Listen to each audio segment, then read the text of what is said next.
सबसे बड़ी चीज़ यही है कि उसको सत्संग मिलते जाएं। जब किसी बात की बार बार उस बात को सुनते हैं, जो बात हमारे सुधार के लिए है, हमारे कल्याण के लिए है, हमारे गुण के लिए है, तो हमारी सोई हुई चेतना जाग जाती है। उसको ये समझ आती है कि हमें ये काम करना चाहिए। जब आप लोगों को इतना एकत्रित देखते हैं तो कोई भी भटका हुआ जीव ये अच्छी तरह से सोच सकता है कि इनको यहाँ कोई ना कोई विशेष चीज़ मिलती है, इसीलिए ये इतने लोग एकत्रित होके आए हैं, कितनी दूर दूर से आए हैं। इनको कोई ना कोई लाभ है, कोई ना कोई गुण यहाँ मिलता है। और कई बार तो अधिकारी जीव होते हैं, उनके लिए सिर्फ बहाना होता है, आना उनका किसी चीज़ के लिए होता है, लेकिन लग किसी चीज़ में जाते हैं। अपने हरियाणा में घीसा संत हुए हैं, कबीर पंथी थे, सुने होंगे आपने। जगत भगत का बैर है, भक्ति का करना आसान नहीं है। इस रास्ते पर जब इंसान चलना चाहता है, लाखों बाधाएं खड़ी हो जाती हैं। बुराई के रास्ते पे चलते हो, कोई आपको ये कहने वाला ही नहीं है क्यों ऐसा करता है। तो उसमें संत लोगों ने, भक्त लोगों ने, प्रभु पे यकीन और विश्वास रखने वालों ने उसको एक नाम दे दिया, मौज का, परीक्षा का। कहते हैं कि मालिक के जीव की परीक्षा लेता है। जब वो सही रास्ते पर चलता है तो उसकी परख करना चाहता है कि ये कितना पक्का है। उसको मजबूत पक्का करने के लिए उसकी परीक्षाएं बार बार होती हैं, और अनेक बार संतों के साथ ऐसी हुई हैं। तो मैंने बात कही, वहाँ घीसा संत दिल्ली के पास में उन्होंने डेरा बनाया, खेखड़ा गांव है, और जीता उस गांव का नंबरदार था। तो जब लोगों ने यूँ आते जाते हुए देखा कि ये बाबा जी है, ये शब्द गाता है, औरतें इसके पास इतनी जाती हैं, आदमी बहुत कम जाते हैं, ये तो औरतों को बहकाता है।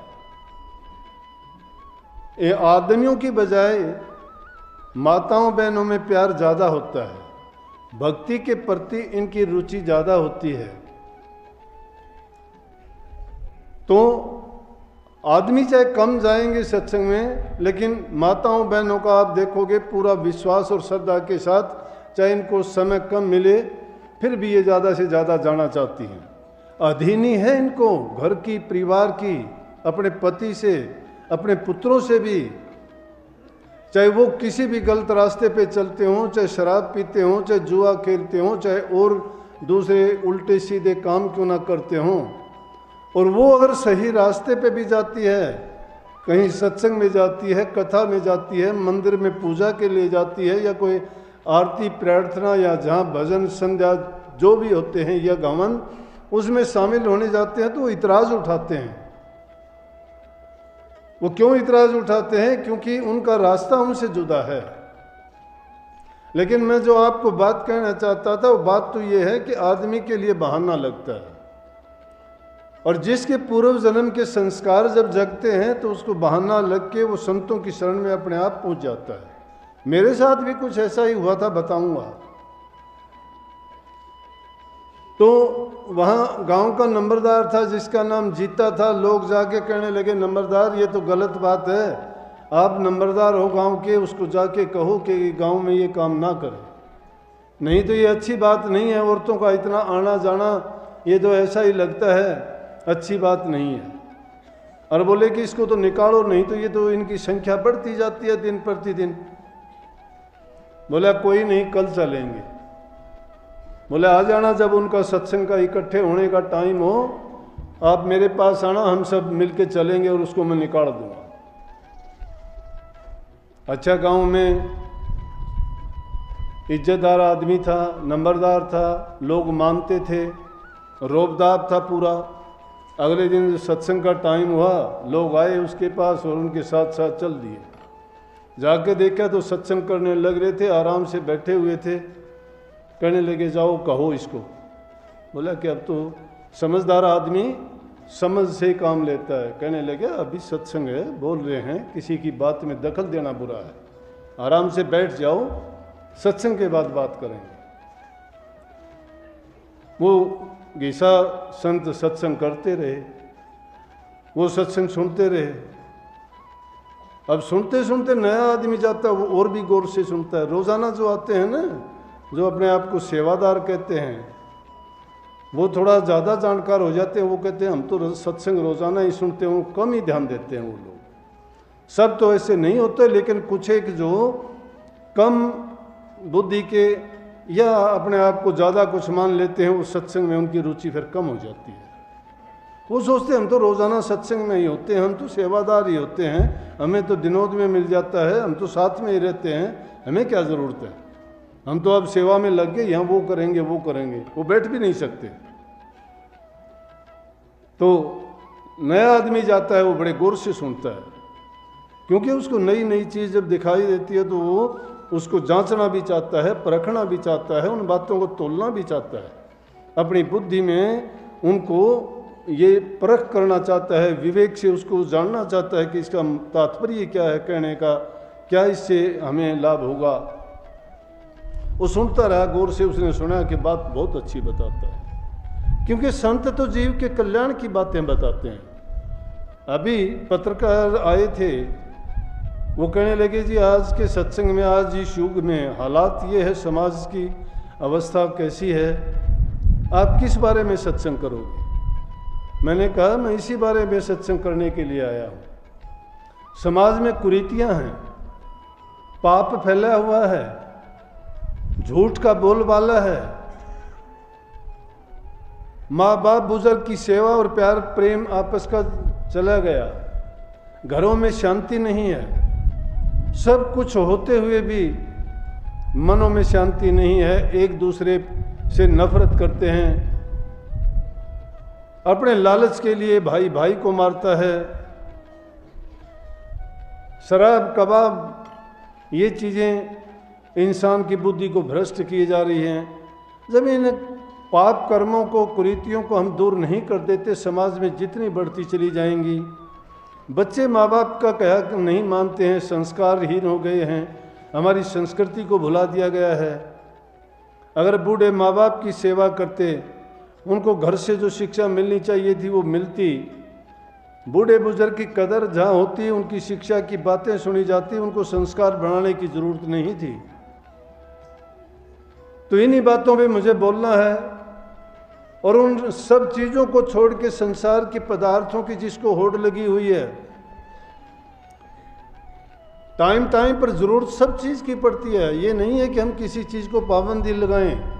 एक ज़माना था टेलीविज़न नहीं था, अगर एक आध होता था लोगों को आश्चर्य था, जब छोटा रेडियो आया तो भी आश्चर्य था। अनेक प्रकार की मजाकियाँ बात सुनी गई। रेल भी जब यहाँ हिंदुस्तान में चलाई गई तो रेल जब चलती थी तो लोग घरों में जाके छिप जाते थे, लुक जाते थे। इसको अधर्म मानते थे कि ये अधर्म की चीज़ कर दी, कि ये तो अच्छी बात नहीं है। यहाँ तक कि महात्मा गांधी वो विदेशों में पढ़ने गए, उनको भी ये कह दिया गया था ये तो धर्म के खिलाफ है, ये विलायत में पढ़ने के लिए क्यों जाते हैं। लेकिन वक्त की ज़रूरत होती है, अब टेलीविज़न की ज़रूरत है। अखबार को बहुत कम लोग देखते हैं, टेलीविज़न में सारे समाचार मिलते हैं।